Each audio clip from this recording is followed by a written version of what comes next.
We're getting close to our nationals. Our nationals are always in July and August, so this is kind of the tail end of the official competition season. And so being one of the last competitions, you sort of see the culmination of an entire year or season of practicing. And for the teams, when you can have multiple people on the horse at the same time, it's always exciting to see the whole, the creativity is unlimited in this sport. Whatever, if you can imagine it, you can try it, you can do it, you know. So we had quite a few teams here, which is unusual. This region has really grown with some of the younger vaulters coming up, which hopefully in the next 3 to 4 years, then we start getting some of the upper level vaulters competing in this region as well. But it was just really exciting to see so many of the trot level teams, and then even one canter level team, and quite a big, our 2 lower canter levels are called copper and bronze, and both those classes had quite a few kids in them. So saw some good stuff this weekend. We have about 78 vaulters that are coming to compete this weekend. This is our 4th year. Vaulting is gymnastics and dance on horses. So they are lunged in a circle at a walk, trot, or canter, depending on their level, and they do gymnastics and dance moves on the horse. Their compulsories are set up depending on their level, and they have specific ones they have to do for that. And then their freestyle is a minute of music that they do certain degrees of difficulty and do dance moves on it. And they're judged on their movement, how they land on the horse is judged, and it's awesome. We've been doing it for 7 years. Even equestrian people come across vaulting and say, oh, I've never seen that, you know, and it's, in my mind, it's such a great way to introduce a young person to the equestrian experience without having to carry the cost you know, the entirety of it, of the horse and the training and all of those things, because you share the cost with the team. The whole notion of vaulting and the history of vaulting was it was used to train military. And the notion was, we're going to put you on the horse, we're going to have you do a bunch of different things so that you're very comfortable moving around the horse, so that when you're in battle, you're not thinking, can I stay on this horse? So just you're centered and you're comfortable moving around and those sorts of things. So, I mean, I just think it's such a unique thing. I really enjoy it because it isn't harsh. It is a family-like atmosphere where the club, well, all of my vaulters will say it's my second family. And they have a lot of camaraderie from all the levels. You'll see them just like goofing off in the stands and whatnot because they get to know each other and they're not separated so much that they don't ever see each other. And it's not like a lot of other sports where it's cutthroat and there's so many of them there. It's a small world, so we get to know each other across the state, across the nation, across the world. And the other cool thing in the US is that if something happens to a horse and they're not able to perform, another club will come up with their horse and say, we want your kid to have this experience, go ahead and borrow our horse. And I think that is a really unique aspect to the sport, and I think it's inviting for anyone really. There's lots of different pieces to it, so come on out. My job as a judge is if the horse ever appears to be lame or sore in any way, as the judge, I have the last say in saying whether that horse is fit to compete for the day. Every time they come in, that's why they do that trot circle first. It's the best gate to see if a horse is sound or not lame. And then secondly, at the American Vaulting Association level, and then at our national level, the USEF, we have horse use rules. So any one horse can only be used for so many goes in a day. And so yes, I mean, our horses are our biggest resource, and so we want to conserve that and make sure that they, you know, live a good long life. These kids love these horses, and it really is all about the horses. People think that you're jumping on this horse and you're hurting it, and you're not, because if they land hard on the horse, there's a deduction.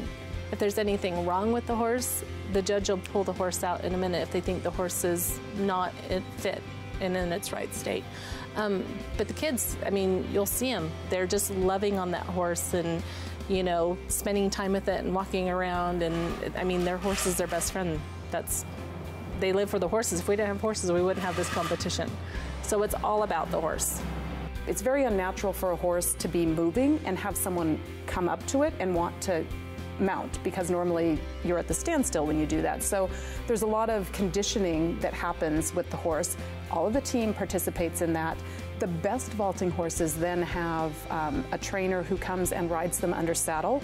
because the challenge with constantly being on a circle is they can't get overall body conditioning, and it's really important that they're in top shape because they do expend a lot of energy out there when the kids are performing on them. So cross-training for the horse is as important as cross-training for the athlete.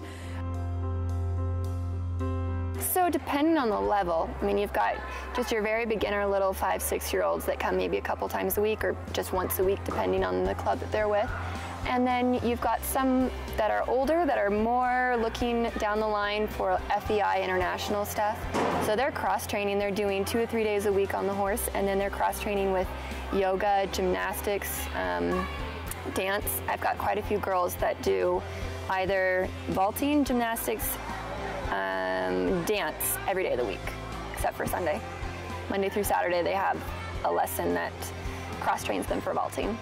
So there's a lot of hours put into it to make it work. And then not only the athletes, but then the lunger and the horses, they have to cross-train as well to keep them fit to go in those circles in a nice, smooth circle. It takes years to get them to be finished for vaulting production in the show arena. So they have to do cross-training as well, and they'll do under saddle training and lots of lunge line training.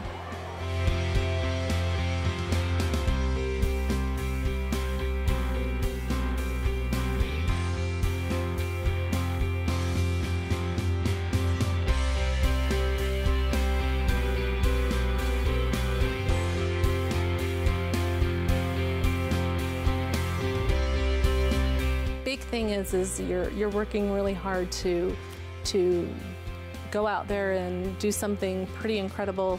I mean, when I tell people my kids do equestrian vaulting and I show them a video of it, they're like, how in the heck do they do that? I'm like, well, I don't know, I haven't been on the horse.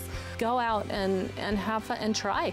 You know, a lot of these clubs, I know our club will let you try a couple times for free and see if you like it and see if it's something that you're interested in. But as far as for children, I don't think there's any other competitive thing or anything that is as positive as we've found vaulting has been, that, you know, we love and we love our kids to be in. I never thought it'd be this. You know, when they started with my mother-in-law, I was like, oh yeah, no big deal. And here we are 7 years later and we're still going strong. And we just love it. In fact, we just bought our own horse, trying to, you know, have another option for our kids to practice.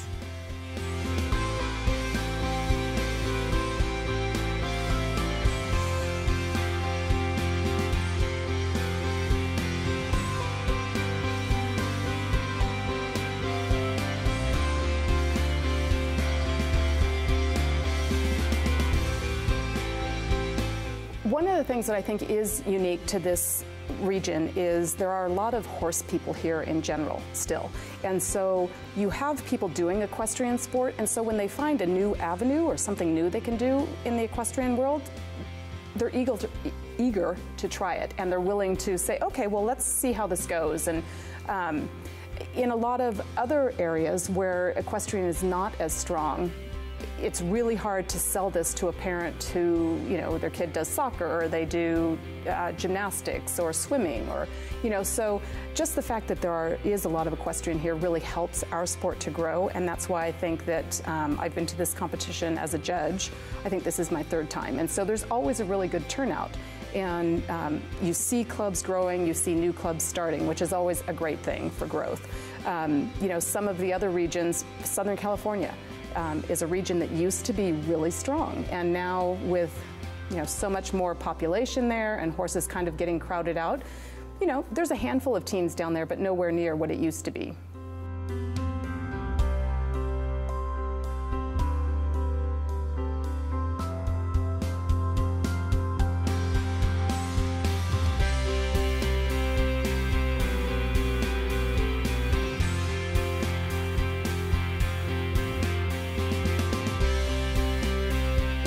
I saw some really amazing vaulting. There were a couple lower level girls that just made me really excited for their future because they just shined. Like at home, they're doing their thing, but here they just ate up the atmosphere and really brought it out. And I'm really proud of my trot team. They were adorable. They're the little jockey team. And yeah, they just really stood out. I got emotional. I'm their coach, but it gave me goosebumps, and I was really proud of them, partially because this year is kind of cool with American Pharoah winning the Triple Crown. So it was a cool experience. We're horse lovers, and we're really proud of everyone.